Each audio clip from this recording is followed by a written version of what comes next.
Hi, I'm Jordan, and I'm going to be doing the Supreme Court case of Citizens United versus FEC, or Federal Electoral Commission. There's quite a bit of background, so I'm going to cover that and then talk about more of the case. 2004, a documentary titled Fahrenheit 9/11 was released. The name comes from the book Fahrenheit 451, as well as the date September 11th. The movie was a deep dive on how George W. Bush handled the events surrounding September 11th, 2001. This shed a negative light on the government, something that Citizens United, a conservative group, didn't particularly like. Citizens United, a nonprofit organization that aims to return the government to the citizens' hands, didn't like how the government was portrayed in Fahrenheit 9/11, so they decided to counter with their own movie. They decided to call this movie Celsius 41.11.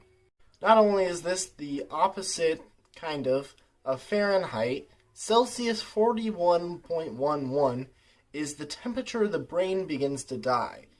Citizens United produced the movie, but when they went to air the commercials and promos for the movie, the FEC stepped in, telling them that they were forbidden from airing those. According to the FEC, if they had aired those ads, it would be a corporation supporting and funding electioneering, or to take part actively and energetically in the activities of an election campaign. Citizens United was told that if they were media, they would be allowed to air the movie and the ads. So, Citizens United started their own branch, and they started producing movies. They took the movies to a couple festivals, and after a couple of years, they made a new movie. The new film that Citizens United produced was called Hillary. The same thing happened. They produced the movie, and when they went to run the ads for it, FEC stepped in, again telling them no and saying that it was still a corporation funding electioneering. This time, Citizens United didn't accept this outcome, and they brought a case to the Commission in the United States District Court for the District of Columbia against the FEC. They claimed that it was unconstitutional to not allow them to run their ads, saying it was restricting their freedom of speech even though the content that they were producing was from a corporate entity. FEC's defense was that the whole movie was to discourage people from voting for a certain candidate, and that by advertising the movie, it would be spending money on an election or electioneering.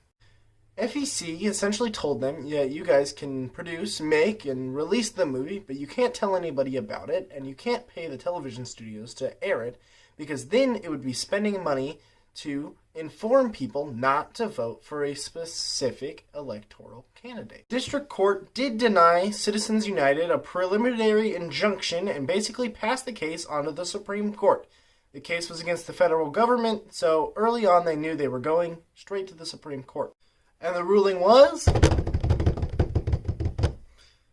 it was in favor of Citizens United. The court found that by limiting what companies could produce, it was a restriction on the First Amendment, which was in direct violation of the Constitution.